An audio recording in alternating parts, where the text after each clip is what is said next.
Ladies and gentlemen, good day and welcome to the SRF Limited Q1 FY22 earnings conference call hosted by ICICI Securities Limited.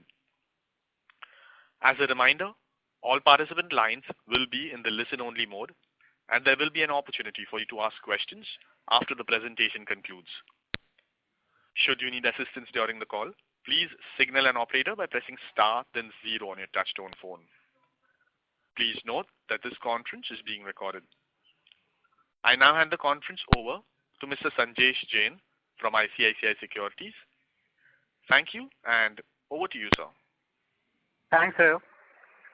Good afternoon, everyone. Thank you for joining us on SRF Quarter 1 FY22 results conference call. Today we have with us Mr. Rahul Jain, President and Chief Financial Officer, SRF Limited. I would like to invite Ms. Nitika Dhawan, Head of Corporate Commissions at SRF, to initiate the proceeding for SRF con call. Over to you, Nikita. Thank you. Good afternoon, everyone, and thank you for joining us on SRF Limited Quarter 1 FY22 results conference call.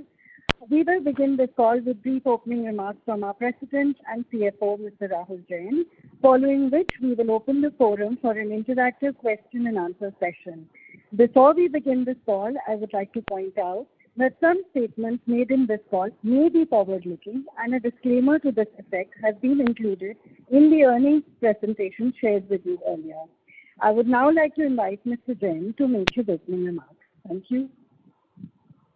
Thank you, Nitika.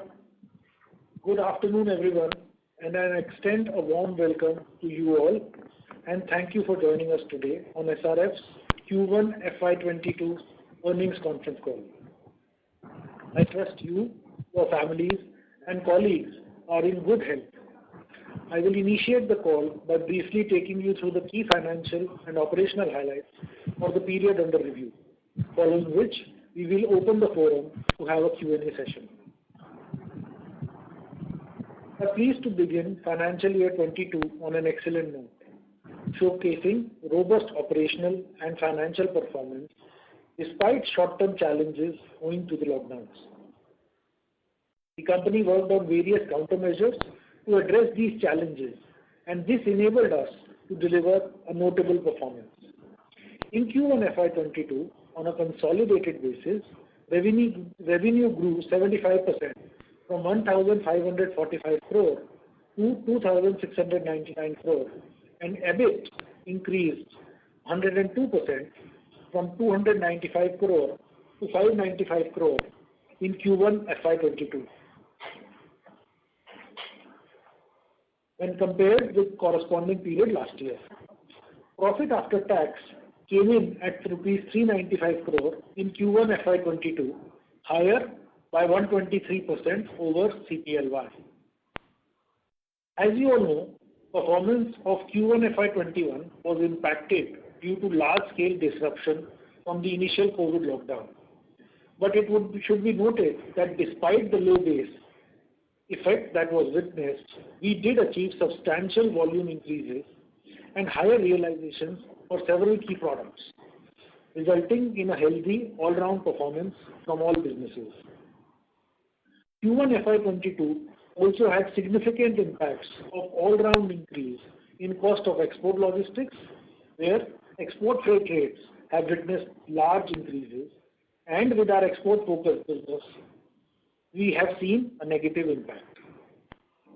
Before I begin delving into the segmental performance, I am glad to share that the Board of Directors have approved an interim dividend of 120%, amounting to rupees 12 per share.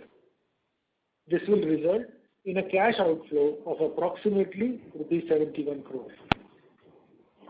Let me now give you an overview of our segmental performance. During the first quarter of the fiscal, our chemicals business demonstrated a healthy performance, with revenues growing 58% from 705 crore to 1,114 crore during Q1 FY22 over CPLY. Within the chemical segment, our specialty chemicals business reported a positive performance driven by improved demand from global markets and increased volumes of key products. Our pipeline of new molecules remains robust both in agrochemical space and the pharmaceutical space, so that we can serve our customers better as well as strengthen our overall engagement with them.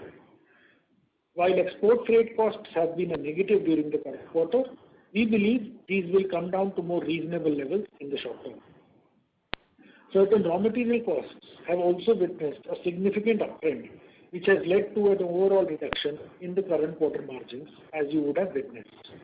In Q1, we introduced two new products and have a strong funnel of products that will drive our future growth.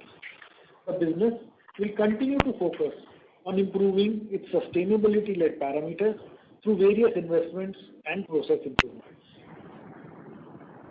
Happy to share that we have commissioned 2 dedicated facilities at Dahej, which will cater to the agrochemical segment. These facilities will help us tap in to the thriving agrochemical market space across all our key markets. Similar investments combined with increased efficiency and optimum capacity utilization should enable us to provide operational efficiencies and achieve even superior outcomes in the future. Business is focusing on expanding its product portfolio in the pharmaceutical sector. We remain positive on the agrochemical space and will be looking to tap into additional opportunities that we are currently focused on. The fluorochemicals business, SRF, reported a healthy performance driven by higher sales volumes in the refrigerant segment from both domestic and export markets. Looking ahead, we expect the demand to grow further in the upcoming quarters. During the quarter, the segment witnessed an uptick in auto sales, which led to a higher uptake of R134A revenues. We introduced AHC anhydrous hydrogen chloride for industrial applications. Overall, I must mention that business was adversely impacted by lockdowns on account of second wave of COVID-19, which resulted in disruption of supply chains, leading to a lower domestic offtake, and we did lose some volumes due to the same. Timely countermeasures, however, reduced the impact to a certain extent. Also, prices of key refrigerants have witnessed an uptrend, and the same is likely to continue. Domestic market has also started to look up and should be in better shape over the next few quarters. It has authorized a project worth rupees 550 crores for the integrated expansion of fluorocarbon-based refrigerant facility at Dahej. This project is expected to be completed within the next 24 months. The plant is likely to be a swing plant between the HFCs, and where we would be able to test and manage technologies to manufacture various HFCs in the said facility, and also includes capacity for certain key raw materials for the chemicals business. Our technological capabilities, integrated capacities, distribution network, and production capabilities do provide us with a unique position in the industry, which we will continue to build on. The board has also approved installation of a 200 kV grid at a cost of rupees 135 crore to meet the growing power requirements of the existing and future plants at Dahej. I am also proud to share that the chemicals facility in Bhiwadi has received the State Safety Award 2021 by the Government of Rajasthan. This award exemplifies our company's commitment to safety, which is built on a strong safety culture, well-executed compliance procedures, and effective use of latest safety technology. Coming on to our packaging films business, we continue to perform well despite impact of COVID-19 second wave on domestic markets. SRF was able to maintain uninterrupted delivery of all key raw materials even while we were able to reduce some costs, resulting in uninterrupted production across all our facilities.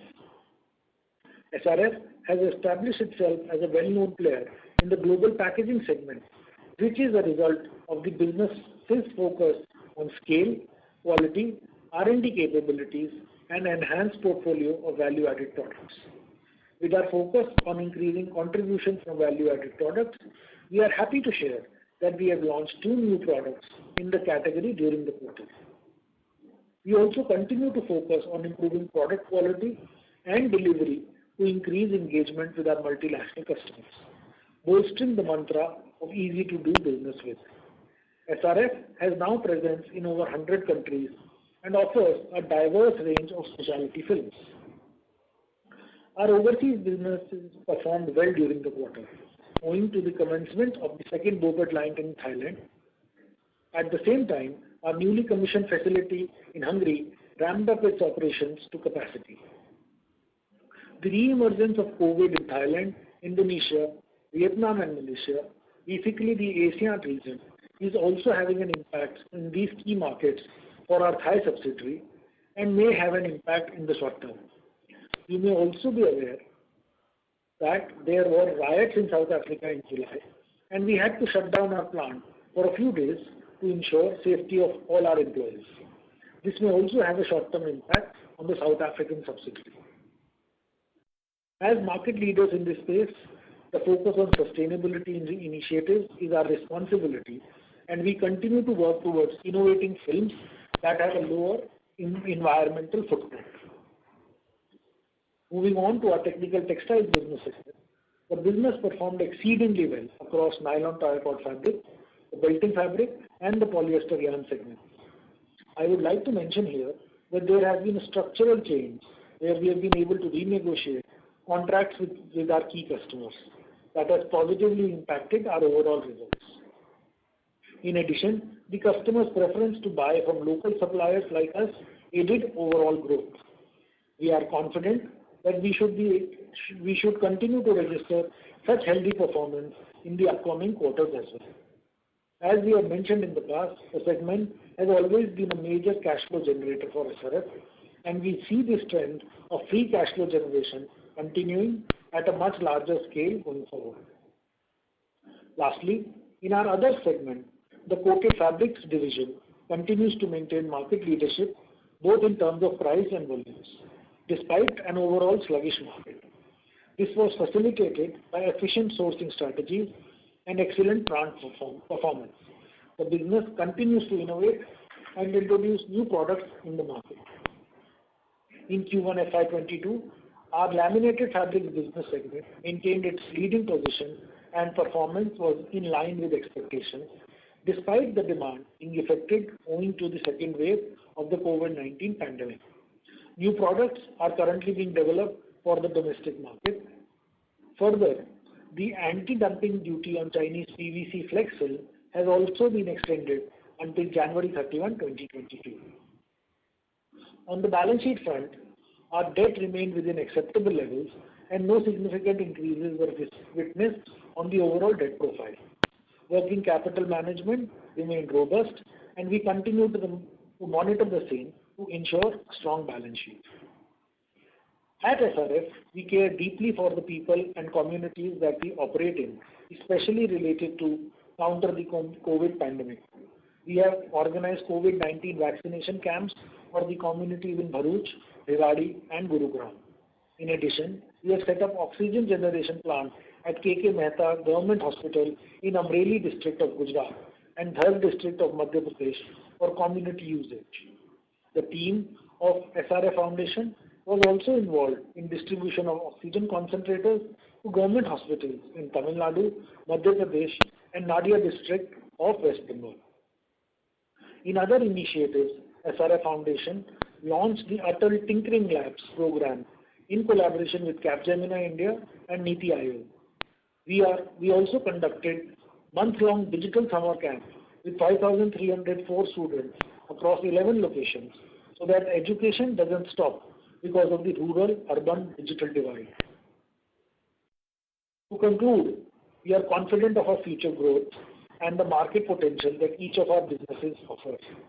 SRF has established a reputable multi-business entity that has enabled us to navigate with the volatile environments over the recent years. Our strategic innovations, backed by solid R&D, has benefited the company withstand external challenges.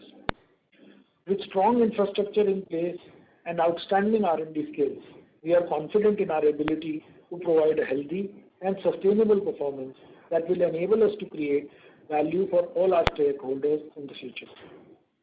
On that note, I conclude my remarks and would be glad to discuss any questions, comments, or suggestions that you may have.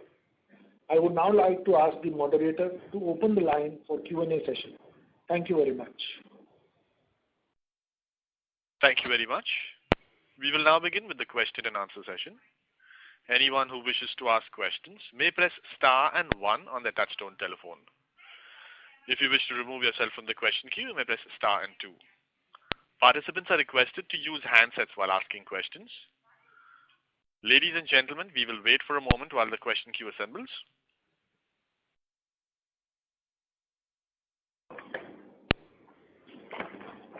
To ask questions, please press star and 1. The first question is from the line of Rohit Nagraj from Emkay Global. Please go ahead. Yeah, thanks for the opportunity and congrats on a good overall performance.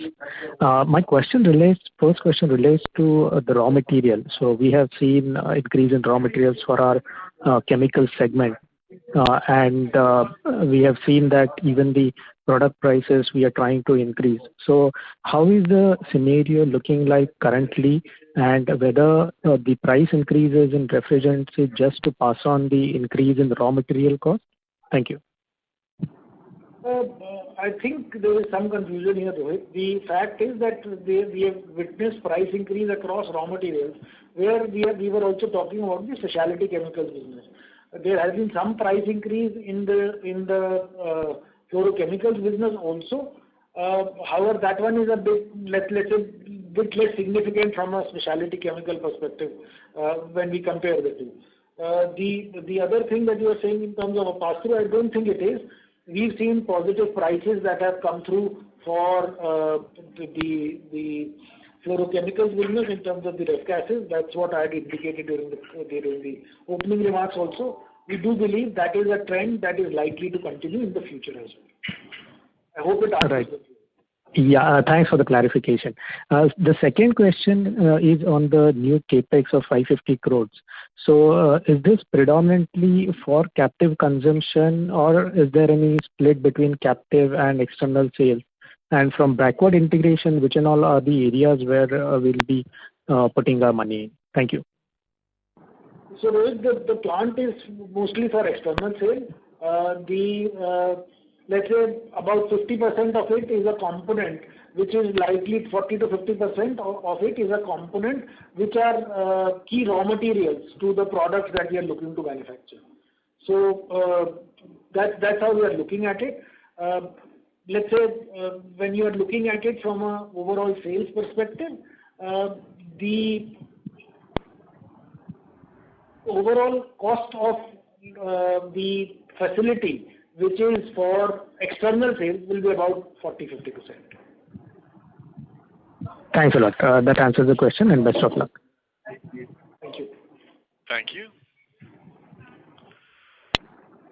The next question is from the line of Shalini Vasanta from DSP Mutual Fund. Please go ahead. Sir, good afternoon. What I'd like is the capex numbers for this year and next year totally, in terms of whatever you plan to spend on capex. That's the only question I have. This is Vivek Ramakrishnan, by the way. Thank you. So, my sense is that for this current year, the cash capex that we will do will be in the range of about 2,000 crores. For next year, given where our current capex plans are, I think the ones that have currently been under implementation, we will probably be in the range of 800 to 900 crores to 1,000 crores. Those that are currently, let's say, that are under implementation, those that we have announced. Over and above that, on a modular basis, 500 to 600, 700 crores of capex on an annualized basis, we will keep announcing going forward as projects get finalized. So my sense is that 2,000 crores this year, and between, let's say, 16 to 1,800 crores for next year as well. Thank you, sir. On a consolidated basis. Yeah, sir. Thank you. Good luck.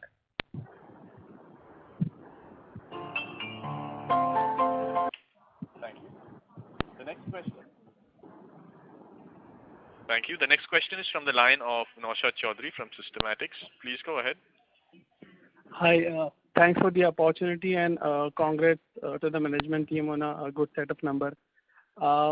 First thing, wanted to understand on the NTCF part, especially the major growth, was it driven by end user industry growth, or was it because of the market share gain? Because in previous quarters, we have mentioned that there was some global capacity consolidation in this part. So this is my first question, and follow up to that, if we can quantify what percentage of global capacity would have been consolidated in NTCF. Let me try and answer the second question first, because I don't know the answer of that question. I will have to check and come back. So that's a simpler answer. We will have to come back to you in terms of what capacities have got consolidated. We will do that. To answer the first question in terms of the shift in margin, when you look at it and compare it to quarter one last year, you would see a significant growth in volumes, given the fact that Q1 last year was completely inundated by the lockdowns that had happened across the country. There were forced lockdowns of plants. Plants took 1.5, 2 months to start up again. All of those things had happened. So therefore, the growth in volumes is significant. However, even if you compare it to probably, let's say, last quarter, we have seen significant growth happening in volumes. And like I said in the opening remarks as well, there has been a structural shift in the industry. We had told you that because some of these capacities in China had closed down and are looking to consolidate, prices of the products have gone up. The landed prices of, let's say, imported products have gone up significantly, which has allowed us also to renegotiate our longer term margins with our customers. So that's probably the way things have happened here. I hope it explains it, Naushad. Yeah. So would it be fair to assume it was largely because of the market share gain instead of end user demand? If we can, broadly quantify how much the market share percentage is probably remained flat to, let's say, 100 basis points increase around.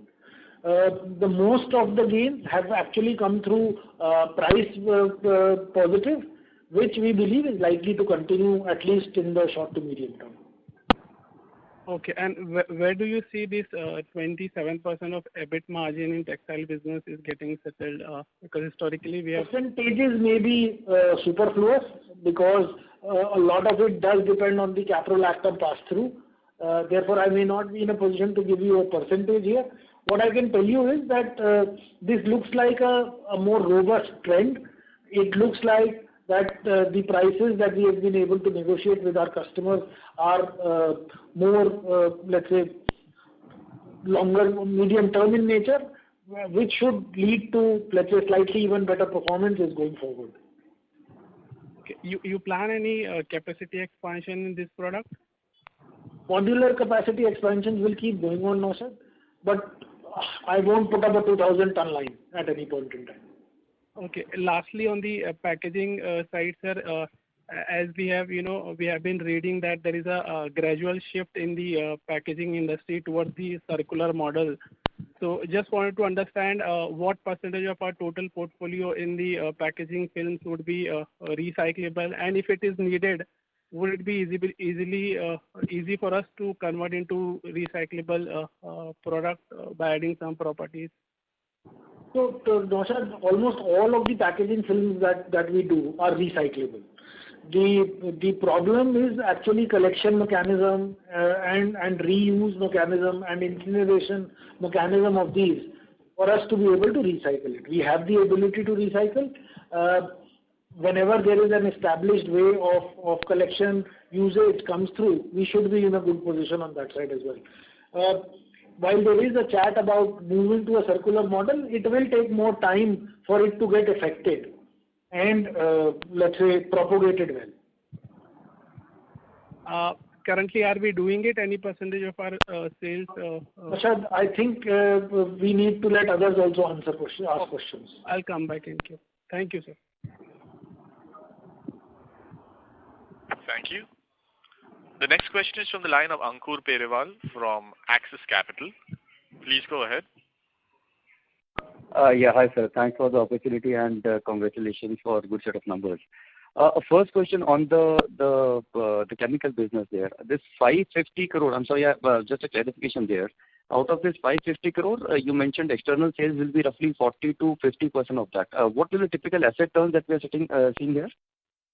Maybe I made a mistake at that point. I said the plant that we have put up, there will be about 40% that will be for the capex, 40% for captive use, which will be a key raw material for the product that we will be manufacturing in the fluorocarbon refrigerant.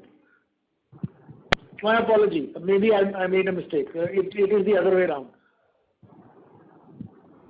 Okay, so 40% will be captive and the balance 60% will be largely addressing the export market. I said the market, not necessarily export. Okay, sure. It's a swing HFC plant, to be very frank about it, Ankur.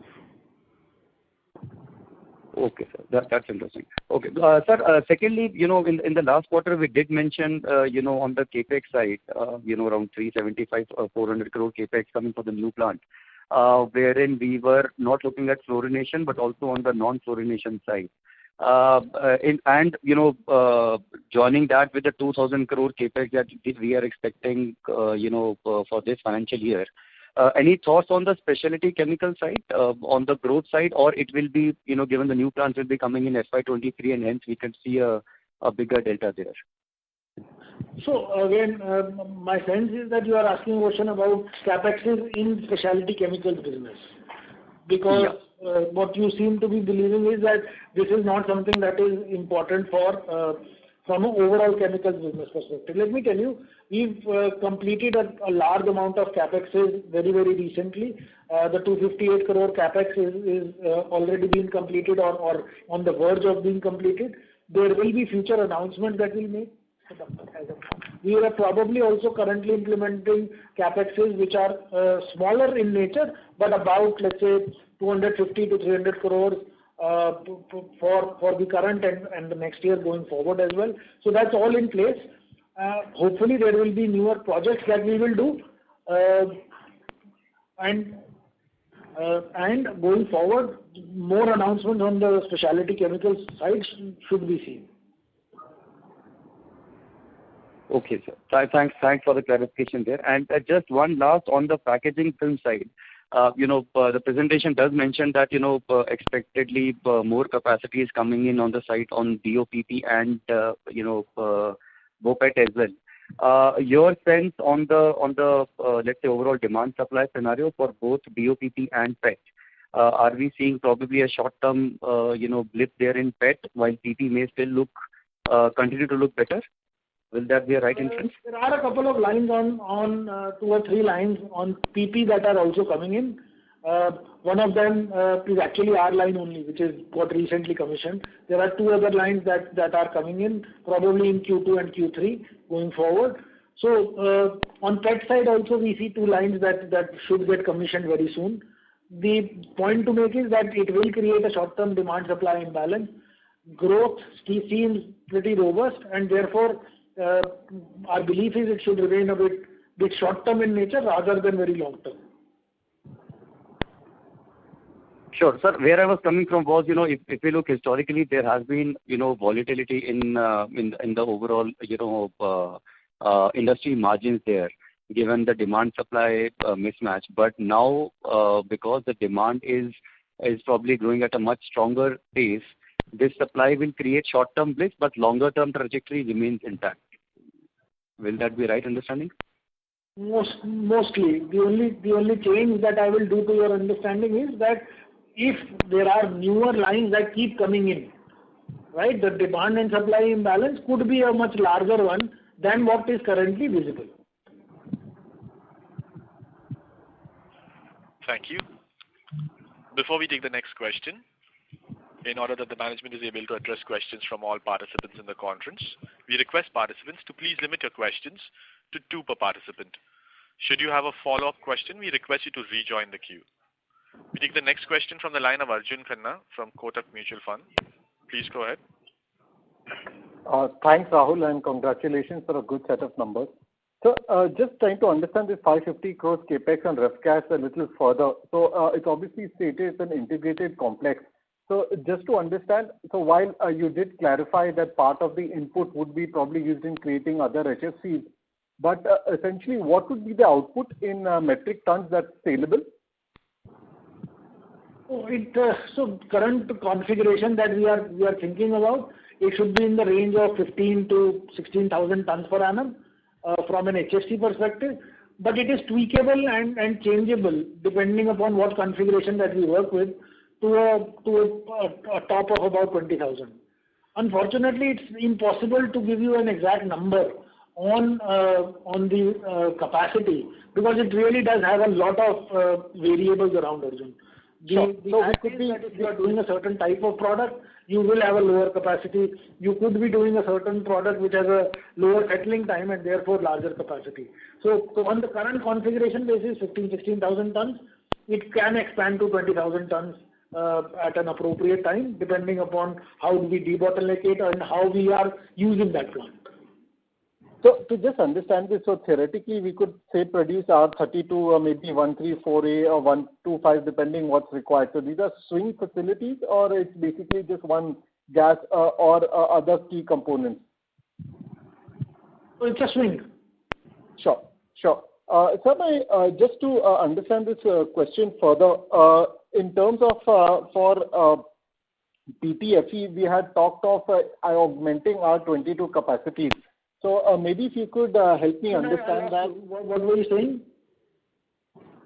For PTFE, we had, when we had announced PTFE, we said to make TFE, we may look at augmenting capacity. So that obviously is different from this. You broke off. I couldn't understand the question.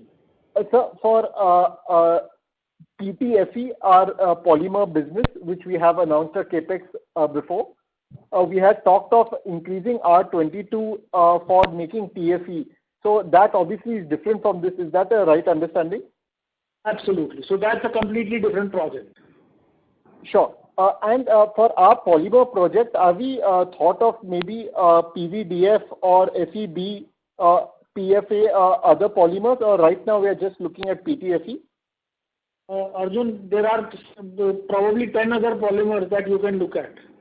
As of now, the focus is PTFE. There is no, let's say, bar or need to go into multiple other polymers on fluorine or let's say TEK or multiple others that are there. So those can be looked at a certain point in time, but the focus now is PTFE, and we will look at first, let's say, commercializing the plant and then ramping it up and then looking at various other opportunities and products. Sure. When do we expect commercialization of the PTFE plant, sir? Is there any further delay? November 22. Perfect. Thank you, sir.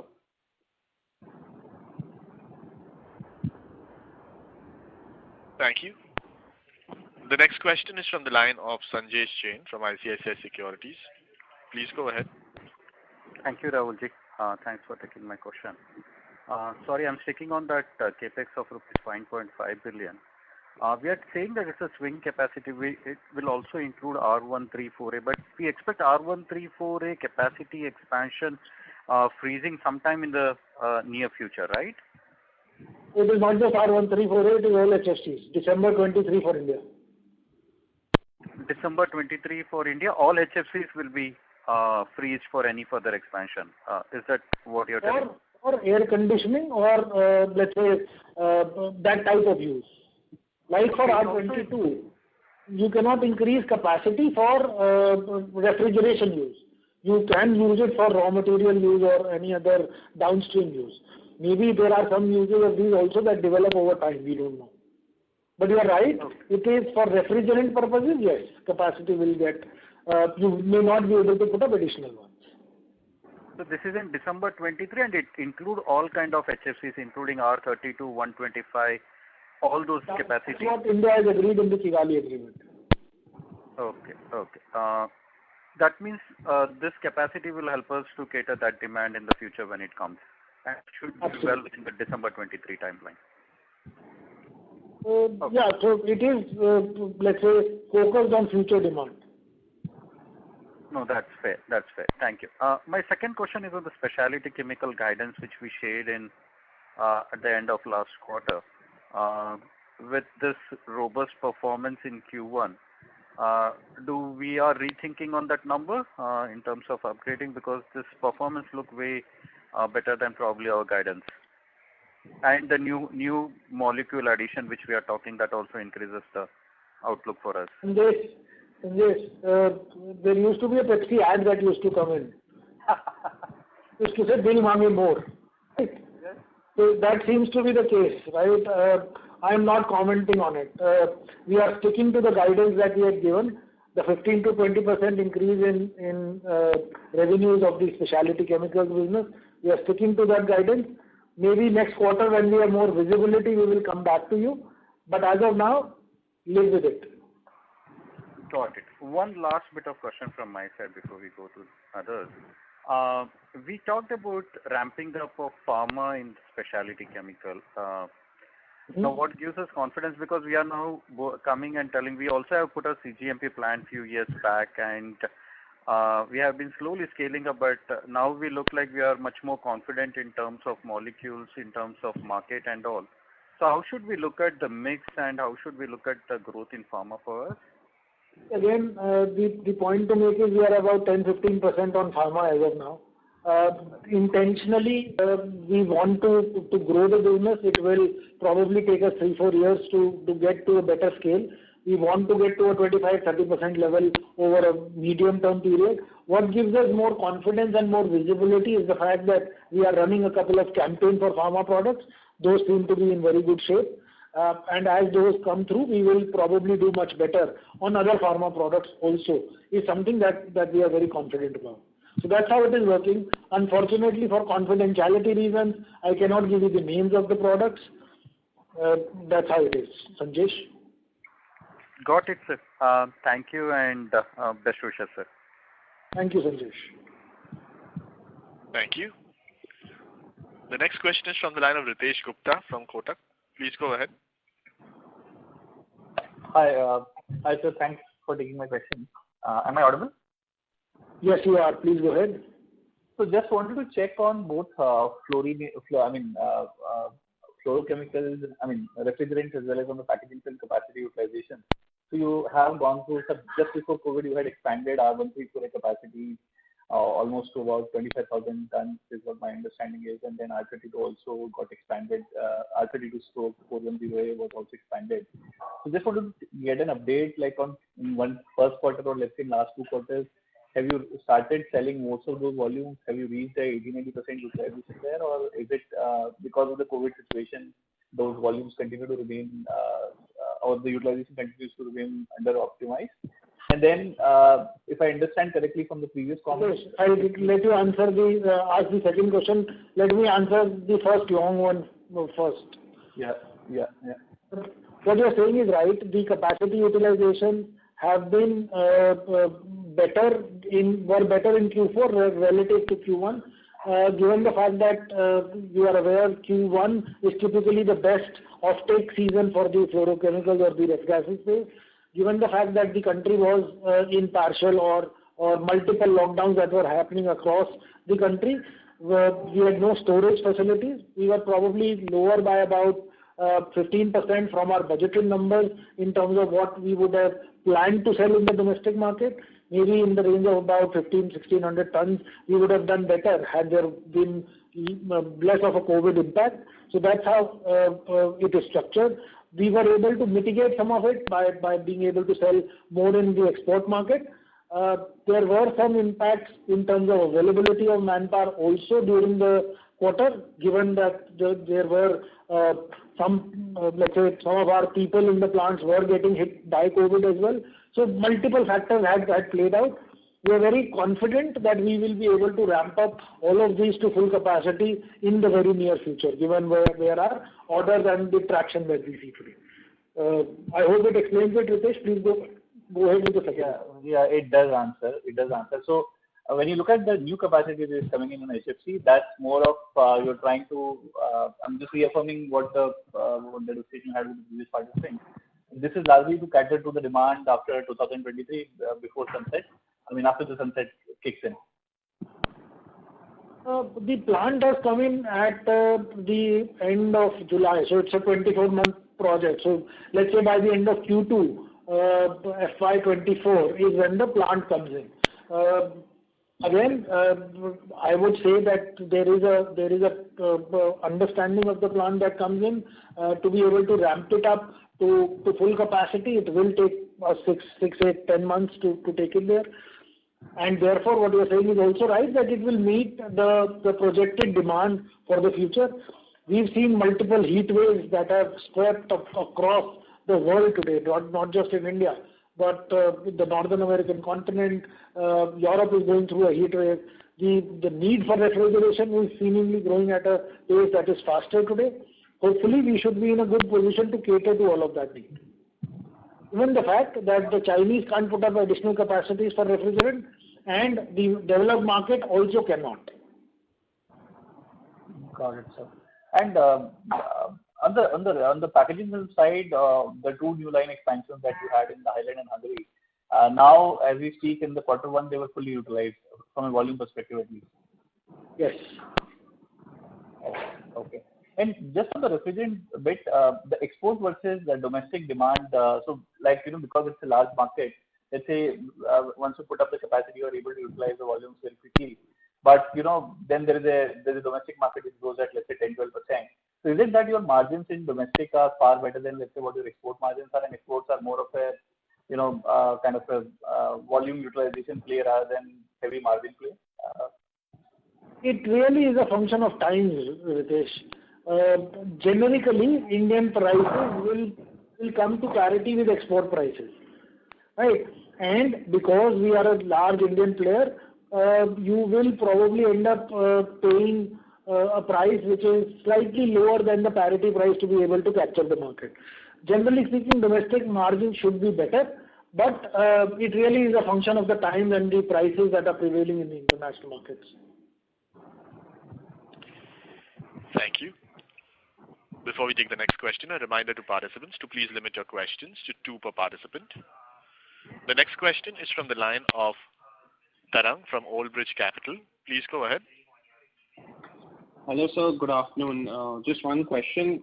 If you can, give us a split of the 2,000 crore capex in terms of, I know the 550 crore and the 140 odd crore on power, but that is also going to be deployed over maybe the next 2 years, right? So if you could just give us a sense on the split of this 2,000 crore capex for FY22. My sense is about 1,000 to 1,100 crores on the chemical business. I think about 400 to 500 crores on the packaging film business. These are not just the line capexes, but multiple other capexes that are going on. Roughly about 200 crores of capex that we are budgeting today for those that will come up during the year. And some of these new ones that we have sanctioned, we will start to incur money on those. And probably the balance will be technical textiles and balancing capexes that we will do. Okay, and this obviously the 1,100 crore of chemicals would be new capacities plus maintenance. Similarly, 500 crores of packaging films will be new capacity, debottlenecking plus maintenance, correct? So I would say maintenance is separate. These are all ROI denominated capexes. So this is 2,000 crore is growth capex. Group, yes. Okay. Thank you, sir. Thank you, Tarang. Thank you. The next question is from the line of Abhijit Akela from IIFL Securities. Please go ahead. Yeah, good afternoon. Thank you, Rahulji. Just one clarification on the chemical segment. So you talked about the higher raw material costs and the freight charges, which impacted margins this quarter, if I heard you correctly. So is it correct to sort of assume that this headwind could sort of fade away in coming quarters as we try to pass it on and as freight costs come down? So we should expect some margin improvement in chemicals going forward. You are right, Abhijit, because again we believe that these are short term in nature. Some of these commodity raw materials have gone through the roof because of the polar storm that had happened and multiple other things that created a supply shortage in the market. There is no shortage of capacities in the world. As more capacities come back online, prices should come down, and therefore, to a certain extent, we have not negotiated that with our customers. If this is more, let's say, a continued phenomena, there will be some negotiations that will have to happen with the customers on these ones. Understood. That's great. And just the last quick one from me. On the packaging films business, you had talked about 2 new product introductions. If you could please shed some color on that, that would be helpful. Mostly value-added products are, there are various types. I don't have a sense of the nature. There may be a PCR versus a chemical recycling route, PCR PET, and some lap seal grade for BOPP. Those are the ones that have got launched. But there are multiple that we keep doing. Again, they may be small volumes today. They will grow up in volumes over a period of time. Great. Thank you so much. Wish you all the best. Thank you, Abhijit. Thank you. The next question is from the line of Rohan Gupta from Edelweiss. Please go ahead. Hi, sir. Good evening, and congratulations on such a strong set of numbers. A couple of questions from my side. No, I'm not able to. Let's pick up the handset. It will be great. Sir, hope is it better now? Slightly. Please go ahead. Okay. Sir, first question was on our chemical business. So, almost on a similar revenues of Q4, sir, our EBIT margins in the chemical business was lower in the current quarter.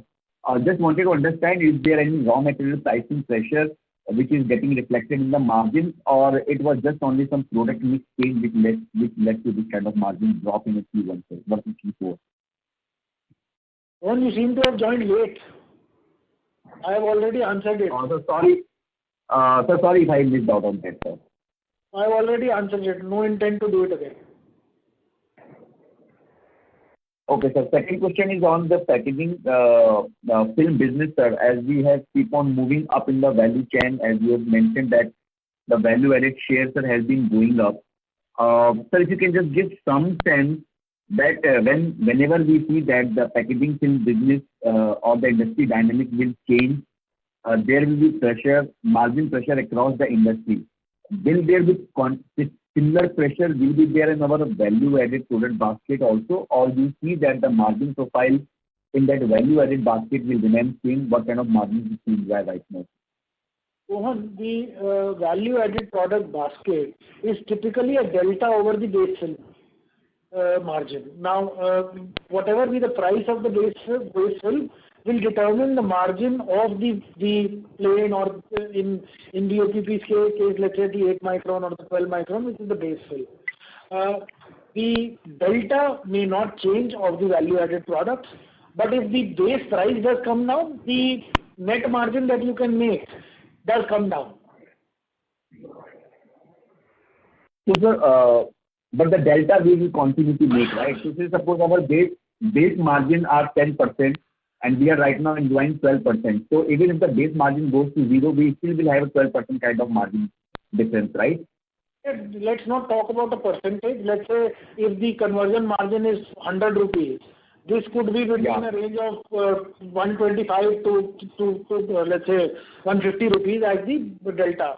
If the base margin goes down to 70 rupees, the delta of that 25-35 rupees remains. So the VAP margin will probably be 105-120 rupees. So that range. So that's how it works rather than on a percentage basis. Fine, sir. That's very helpful. So if you just only clarify on that, what will be the base margin, average base margin right now, and what kind of delta we are enjoying right now on our value added? That is something that I have never given out and will going forward also not provide. Okay, sir. Thank you very much for answering the question. Thank you. The next question is from the line of Nitin Agarwal from DAM Capital. Please go ahead. Hi. Thanks for taking my question. Sir, on the fluorochemical expansion that we mentioned, so the vertical integration that we're doing, backward integration that we're doing along with the project, so I mean, what is strength in the business model that will bring us versus what we don't have right now? Is this something which is like critical that we were not doing earlier? And how does it change the equation for us in a very meaningful way? I'm probably unable to figure out the question. What you are probably asking is, how does it change the current scenario? Yes, I mean, does it change our value chain in a meaningful way, this vertical integration that we're going to do as part of the expansion? What it only changes is that because it has given me a swing ability, depending upon where market is, I have the ability to then shift to a new let's say, within the HFC thing, whatever HFC is needed, I am able to then switch to it. So that's what it changes. The value chain that we have talked about, be it from the chloromethane plant or the R22 or the fluorination molecule or TC, PC, all of that remains well entrenched. And then the swing capability comes as only for this incremental project, not for, it doesn't have an impact on the balance part of the portfolio which is already there. We have already got a swing plant in our Bhiwadi location where we can change between 32 to 134A. So that's already there. This one is probably an even better, larger plant. That was a relatively smaller plant between, let's say, 5,000 to 7,500 tons. So this is a much larger plant in that sense. So swinging a much larger plant is probably more difficult. We've now got the confidence that we will have the ability to do that as well. Got it, sir. And so secondly, on the business, this year, as the quarter you mentioned, again, was impacted by various sorts of lockdown in the domestic market and fluorochemicals. Unfortunately, if you could be a bit slow in your question, I would then be able to understand it better. Sorry, sir. I'm saying, sir, on the fluorochemicals market, on the domestic side, you mentioned because of various kind of lockdowns during the quarter, there was an impact on the demand offtake. Is there a way to characterize, versus your peak capacity that you could have operated at what? I mean, how much did we what capacity did we operate at during the quarter? Over the quarter, I think because of the pandemic, our current estimate is between 15 to 1600 tons is what we lost. Maybe from export, we made up 300, 400 tons. So that's how it worked out. Oh, thank you. Thank you.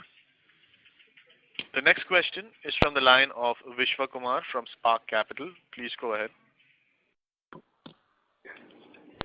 Thanks for your time, sir. So you commented on these severe heat waves across the globe helping us on the ref gas side. The same is kind of also going to impact us on the agro at some point. Brazil and US are facing significant stress. Any indications from your suppliers in terms of offtake in the second half, either on the lower side or anything that you could highlight on this? As of now, I don't see a negative around the agrochemical space. Our order book seems to be pretty robust. I would also say that even the specialty chemicals business was kind of affected by the lockdown because of availability of manpower and some of our plant people not being able to make it, and therefore for us to be able to operate the plant safely, there was a certain number of people that was always required. We were not able to operate it well in certain situations, and therefore we did lose some volumes on that side as well. But as of now, I don't seem to see a negative around the existing products. The campaigns that we are doing for new products are running very well. Hopefully those will also provide better traction. The business is also to a certain extent seasonally linked to Q3 and Q4, where some of the export markets start demanding certain types of products in that season, and therefore I don't see a current negative around, to be frank about it, and that's the reason we have stuck to the guidance that we provided earlier. Got it, sir. And secondly, just on the margin, sir, between the two, if the RM costs continue to kind of impact, continue to impact us in the forthcoming quarters as well, which segment is easier to pass on, or at least on the agro, on the ref side, which is where you can't pass it on? If you could just give us some thoughts on it. Ref gas margin prices are typically linked to international prices, right? And generally speaking, international prices, if the raw material prices are much higher, will also kind of adjust to it. And therefore, while I necessarily may not have a singular ability to pass it on, the market does adjust the price to a certain extent. On the specialty chemicals business, if this is a trend that continues for a even longer period, we will have to go back to the customers and renegotiate. That's the only way to do it. Just one, if I may squeeze, sir, we are seeing supernormal demand of the auto across the world. Now, would it mean for next year probably there could be a slight decline in the ref gas demand from an export opportunity side? Because at every market, auto demand is phenomenal. So should we say this year's ref gas would probably be super normal and next year it should normalize? Any thoughts on that? I would only defer to it from an overall perspective, because most of the export demand that we also service is less OEM, more of the secondary market. I don't see the secondary market demand falling off. Okay, got it, sir. Thanks a lot. Thank you. Thank you. The next question is from Manish Gupta from Solidarity. Please go ahead.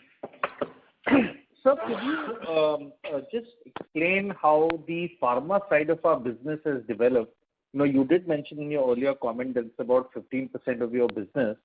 But would you comment on how it has developed over time, what challenges you faced, and whether the development is in line with your expected pace a few years ago? Just a little bit more color on the pharma side of your specialty chemical business.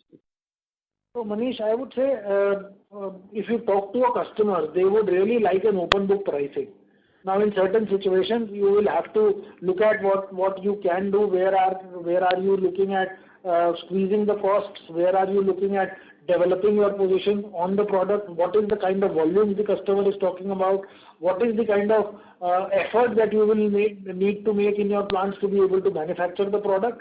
And those will become, let's say, requirements for you to be able to give a price. Now, also what happens is that you know where the current product is being sourced from, if it is a more generic product in nature, and therefore you are then able to ascertain what's your cost of the product and price it appropriately.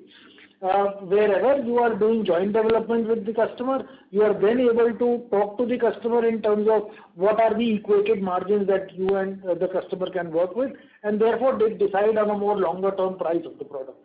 That's how it typically works in most situations, but there could be other situations as well where the prices can be renegotiated either on a spot basis or on a contracted basis, depending upon what you are doing with the customer.